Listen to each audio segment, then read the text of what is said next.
Hello and welcome to Between the Horns, the bye-week edition. My name is JB Long, alongside team reporter Serena Morales. Good morning, Serena. Anything going on in your world? Morning. I got my cup of Joe. I'm ready to go. I'm scared of DeMarco because there's two of him today. What? There's two of me. Oh, this guy? Oh, he's long gone, Serena. Yeah. He's never coming back. Yeah. That guy had healthy feet. Bye week for the broadcaster, right, DeMarco, but not for the father? No doubt. Oh, my God. Right outside this door right now is just a 5-year-old waiting on me with crayons to get it started. You know what I'm talking about. And we are pleased to be joined by former NFL linebacker and co-host of the Rams pre- and post-game coverage on 710 ESPN, Kirk Morrison. How you doing, Kirk? I'm good, man. Thanks for having me, fellas and ladies. Got the memo. He got the memo. Oh, yeah. Already. You already know. I got to brush out the brand new gear. Nice to see you all. And as you know, we've reached the midway point of this season. It also lines up with the Rams bye week. They are 5-3 after 8 games. Today, we're going to take a look back, see what they've done well, what still stands to improve, and then also preview what is a really intriguing second half that's loaded with divisional games. So, Serena, you want to get us started? Oh, for sure. I want to dive into some topics from the first half, and I actually really want to focus on this Rams defense. They've been really impressive under Brandon Staley, right? Holding opponents to under 300 yards per game. 25 sacks, ranks 4th in the NFL. And so what I love the most about this team is their consistency. You know, this is the one arm of the team that you can always seem to count on when it comes down to it. And it's not just the big name players. I think Darius Williams has had an incredible season with 2 interceptions and 7 passes defended. DeMarco, I'll start with you. What do you think has been most impressive for you? Well, it's funny. Whenever we make these comments about the football team, I'll always try to imagine that like Jared Goff, Aaron Donald, all these guys are in the room. So I'll just go ahead and say I think this is a defensive-led football team. I think they're the heart and soul, but I think Brandon Staley's defense has been most impressive to me is they don't give up big plays over the top. They keep a lid on the offense, keep a lid on the defense. I mean, nothing explosive. I mean, if you look down the list of explosive pass plays against the Rams, it's very, very short. And explosive runs, too. They do a great job in pursuit outside of the San Francisco 49ers game when we really gave them hell about it. But, I mean, really good job of being very disciplined, defending each and every run and getting the right guys to the football. And then when it does,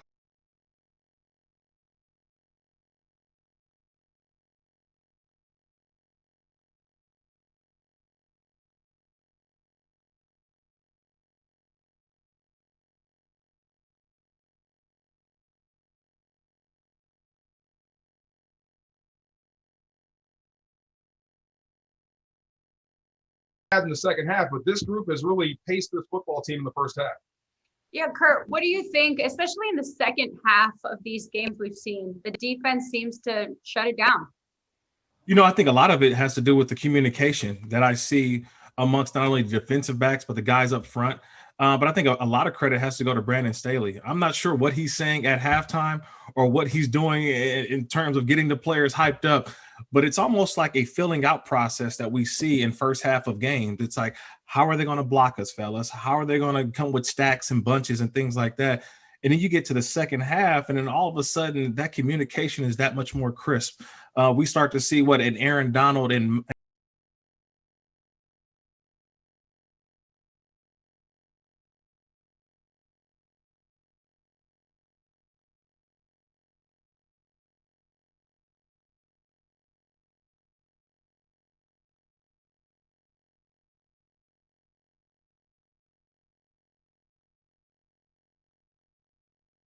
those chances, try to get interceptions, tip passes, and things like that. So I think that's really what I've seen in the second half. And they also play off the offense. I think throughout certain games, we've seen the offense tend to slow the pace down a little bit, run the football, and create less opportunities, which I think makes other offenses feel like, okay, we got to score to keep up with the Rams. And that's when the big plays start happening.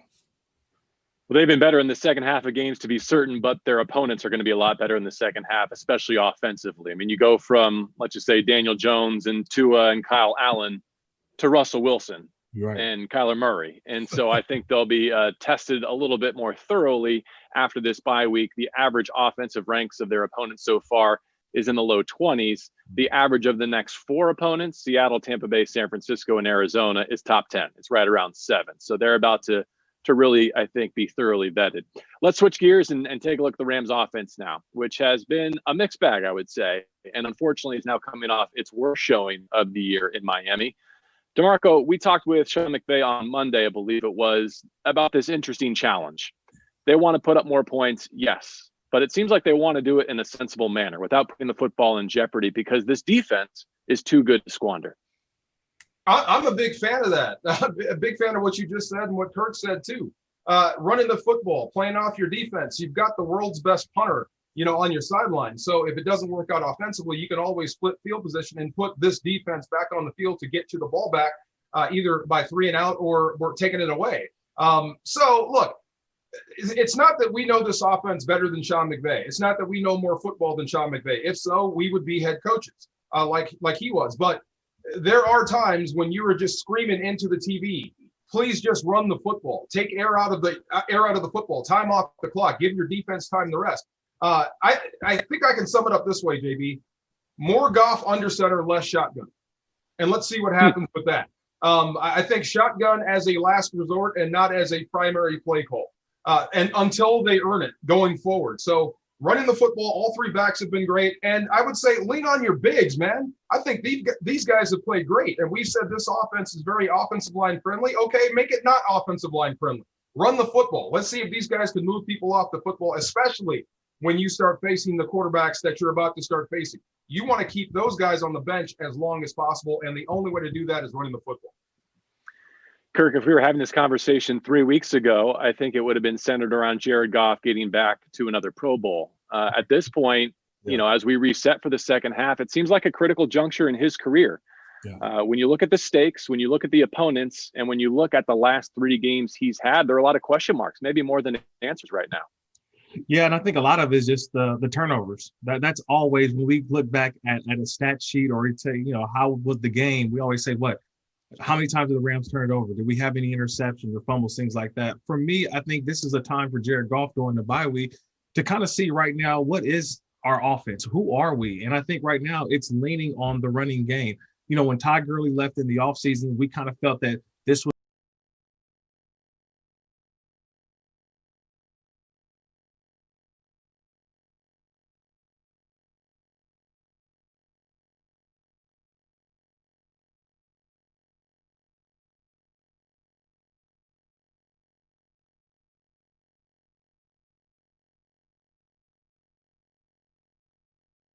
always take the deep shots, but get the quick short throws and allow them to take over. That's where I think Jared is at his best. That's why his completion percentage was at its best earlier in the season. But once you start to get into those deep throws down the field and teams have a beat on you, it's a little bit difficult for Jared to get comfortable in that pocket.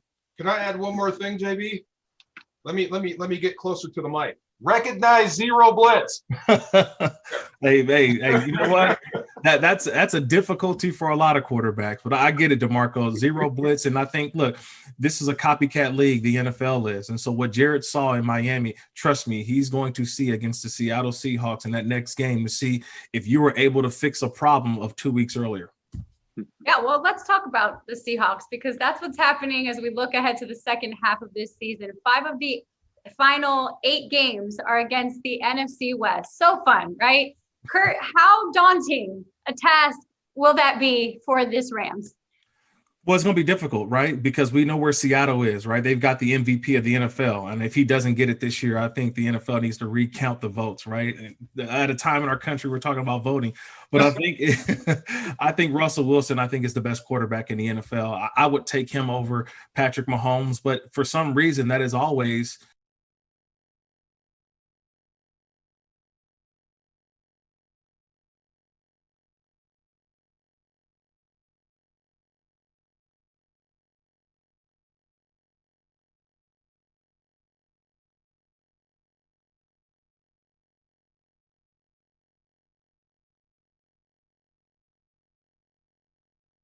arguably one of the top teams in the NFC, New England, and what's going on with them and Cam. So when you start to look at the schedule, the one thing that the bright spot for me is that they're 5 games at home.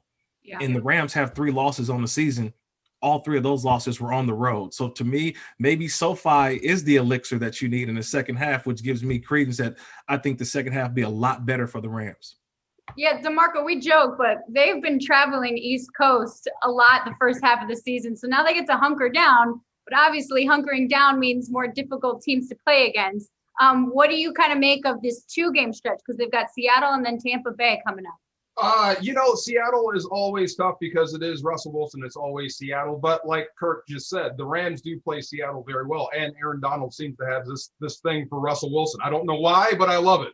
Every single time they get on the same field, it's let's figure out who the best player is today. And it's usually Aaron chasing Russell around. But every now and then that guy can make a play.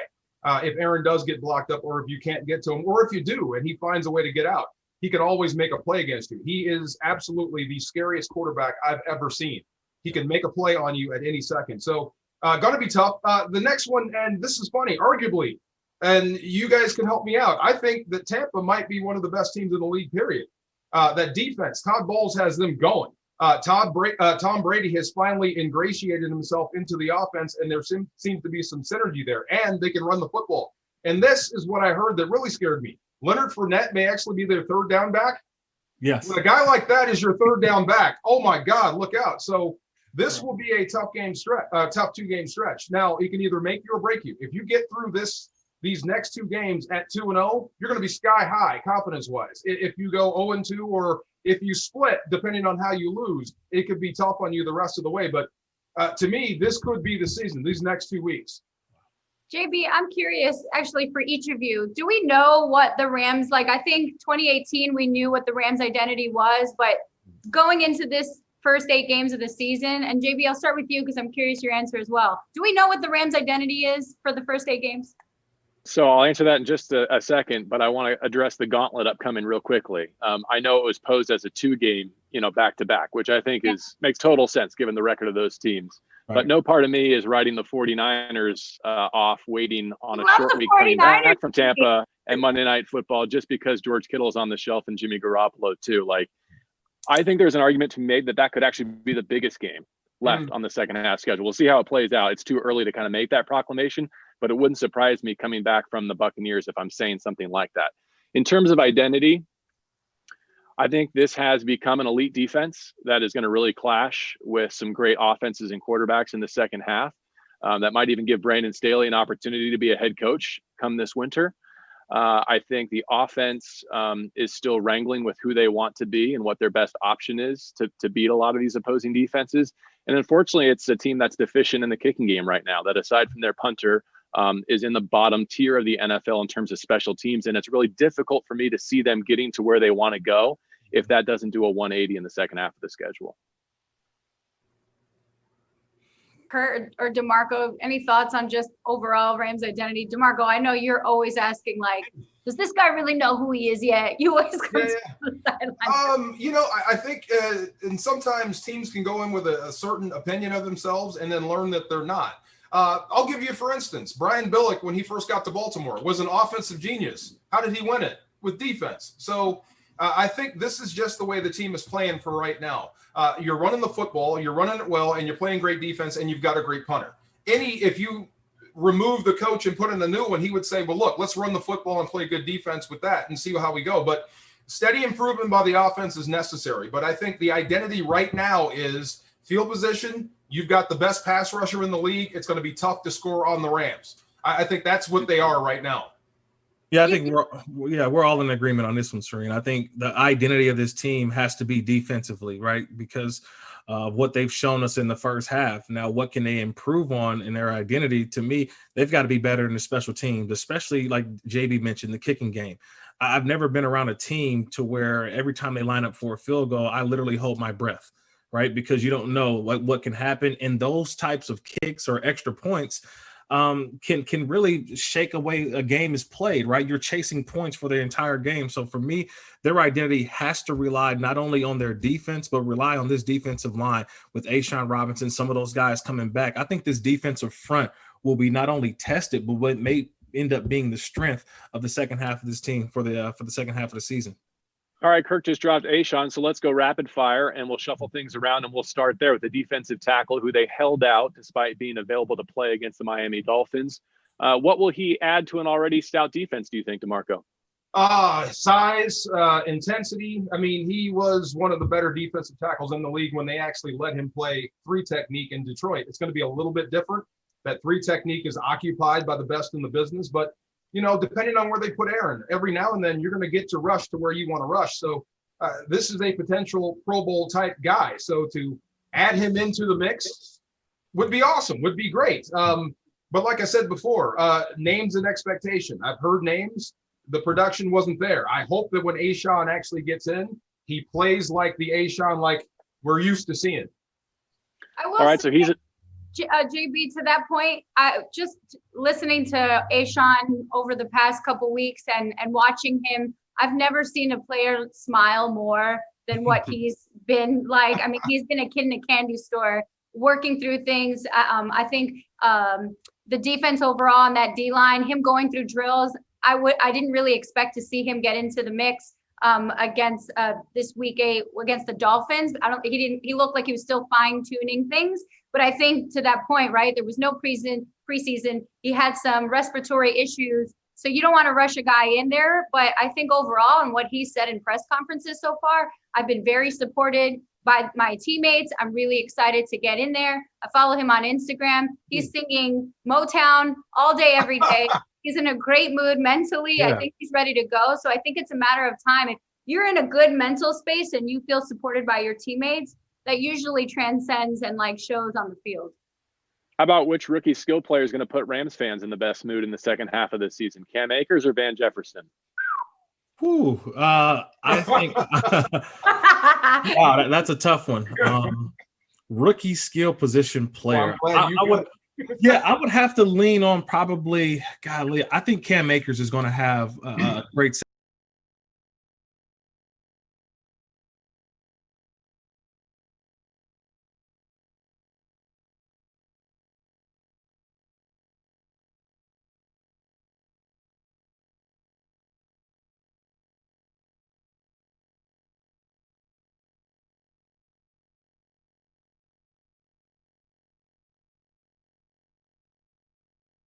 second half of the season. I think that rib injury really slowed him down, really, I think, hurt his confidence as well, because he's not running the way as free as I saw him at Florida State. On the other hand, I think Van Jefferson will continue to just vie for reps, but it's hard the way that Josh Reynolds has been playing outside of his mind, really. And you think you're not going to move Robert Woods or Cooper Kupp. So there's only 3 spots, and let's not forget about Tyler Higbee, coming back off the hand injury. We really haven't seen that big outburst since Philadelphia. So there's only one football. And I think right now the guy who may have the impact will be Cam Akers, just because the identity of the team in the second half will be running the football. Well, you want more carries? Pick up the right guy during zero blitz. That would help. I'm just saying. No, but I can't hear you, DeMarco. I'm just saying. And like Kirk said, you're going to see it until you stop it. So if you want more carries, you got to be letter perfect in that scenario. I would love for Cam Akers to put Malcolm Brown on the bench. I would love it if you had that sort of scenario. That is a champagne problem, but you've got to know what Malcolm knows. I know you've got the ability, but it's not always about carries. But I'll go with Van Jefferson. I think there's enough room in this offense, especially at receiver, that he's going to get some looks. And, when this offense is humming, it really doesn't matter which guy is catching the football. It's all set up for you to have success in the open field. So, and he's got some deep ball ability. So when you start talking about copycat league and zero blitzes, and you're going to see it, well, how do you get defenses out of it? Throw the ball deep down the field or run through it. So I think your best deep ball guy might be him. He's the guy that's had success down the field. So maybe in the next coming weeks, we'll be talking more about Van Jefferson on vertical routes. Well, we usually close out Between the Horns with our weekly Rams fantasy picks. But since we're midway through the season, we figured we'd go around the horn and kind of pick our first half MVPs. DeMarco, I'll start with you. Hold on. I have no idea. Quick point of order. This is the non-Aaron Donald division, right? Well, wait, JB, how dare you? Right. You can't give DeMarco the first pick and leave Aaron Donald. Well, of course he is, but that helps me figure out who I was going to pick. So right. Get him out the way, Kurt. You're at wild card. JB, I know you're picking. Wow. Funny. You guys are hilarious. I'll reveal my strategy, JB. Well, Go look, ahead, Aaron Donald. when I heard the question, I'm like, I knew it. It's going to be like AD or Jalen Ramsey. So I said Aaron Ramsey or Jalen Donald. Take him as one person. Because look, I mean, if you're talking about the MVPs, I mean, how can you not talk about Aaron Donald, what he gives you? Sacking the quarterback, taking the ball away, setting things up for everyone else. But think about the big plays Jalen Ramsey has made. It may not show up on the stat column, but it damn sure shows up on game day. So I can't pick between the two. So Jalen Donald is my pick for MVP this year of the first half. So sad. I've never heard of those names. Goodness. To me, I think honestly, when you think about MVP as a guy who's always on the field, who's doing the right thing, and very seldom do we call his name in a bad play. And I think this year, the first 8 games so far, let's be honest, a lot of thought into this Rams defense was just who's going to be the communicator, who was going to be the guy with the green dot, who was not going to come off the field, get guys lined up, help out that inexperienced linebacking core, who's going to be able to line everybody up in the front end. I got to go with John Johnson. I mean, he doesn't have the numbers. He doesn't have the statistics.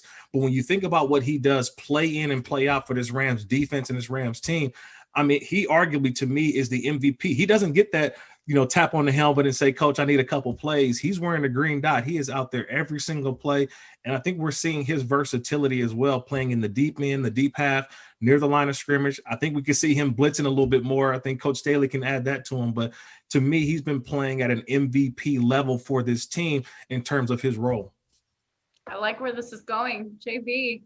I don't like picking third in this draft, but I'll try and give you an offensive and defensive player of the year in my eyes at the midway point. I think Andrew Whitworth is having another career season at age 38, and I think the offensive line is the biggest overachieving group, so I need to give him a lot of credit for that. On defense, I don't know where this Rams team would be without Darius Williams and some of the plays he's made at Philadelphia, home against the Giants in particular. And while I agree completely with DeMarco about what he's saying, Jalen Ramsey on defense, the way he's hitting, the way he's taking options away, because he's such an intimidator, the player opposite him, I think, becomes almost the most important piece on defense. And not only has Darius held his own, he's thrived. And so I would go with Andrew Whitworth and Darius Williams as my midway players of the year. Yeah. And to touch on all of your points, I mean, DeMarco, obviously, with Aaron Donald, you could pick him MVP any year. He's like the LeBron James of the NFL, right? And in 2018, he had 20 and a half sacks in a freaking season.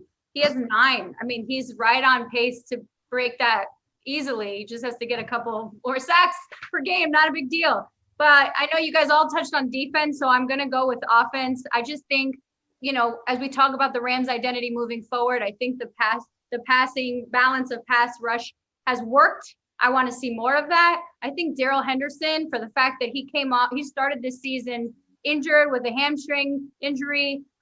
He didn't really play a lot last season. For him to kind of mentally get into a space where he's like, I have opportunity here, and he's shown what he has over a leader like Malcolm Brown. He's got the most.